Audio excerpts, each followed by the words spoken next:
Hey, y'all. So let's dig in. I want to go to Matthew 7.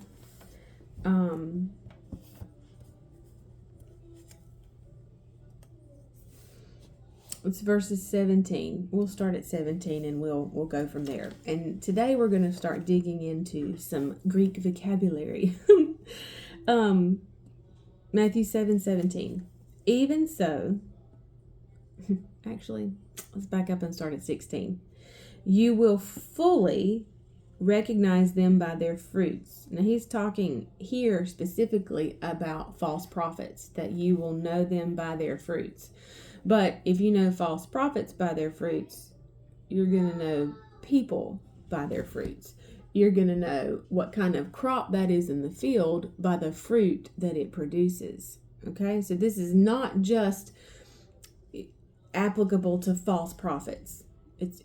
This is applicable to life. You will fully recognize them by their fruits. Do people pick grapes from thorns or figs from thistles? Even so, every healthy or sound tree bears good fruit, worthy of admiration. But sickly, decaying, worthless trees bear bad, worthless fruit. A good, healthy tree cannot bear bad, worthless fruit, nor can a bad or diseased tree bear excellent fruit, worthy of admiration. Every tree that does not bear good fruit is cut down and cast into the fire. Therefore, you will know them by their fruits. Okay. A good, healthy tree cannot bear bad, worthless fruit. In these verses, we're Jesus, the writer here, Jesus speaking, the writer transcribing, two different words are used for good and two different words are used for evil and bad. So the key, of course, in testing, not checking out other people, but for us, check your fruit. What kind of fruit are we producing? Are we producing fruit of the flesh, or are we producing the fruit of the Spirit? Because the Spirit, the fruit of the Spirit, cannot produce fleshly results. So the key is to test the fruit. So a healthy tree, a sound tree, a good tree.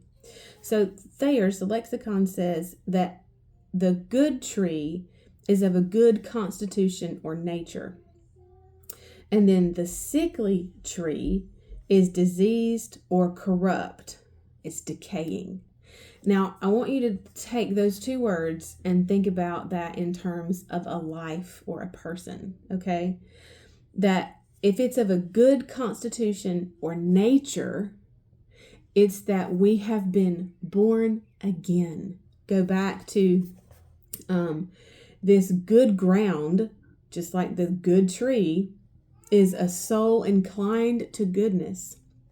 Our souls, our hearts are evil, first of all. The only way that they are good is if we have surrendered our lives to Jesus and He has given us a new heart, that He's writing His laws on our heart. And so this good, healthy tree, and I think that's one Jesus talking about the false prophets here, or even, the Pharisees or religion without God, is that, and he talked about the Pharisees with this multiple times, talking about, you wash your hands ceremoniously, but inside you're filthy. And so we cannot be a tree of diseased, corrupt, or decaying nature and expect to produce good fruit.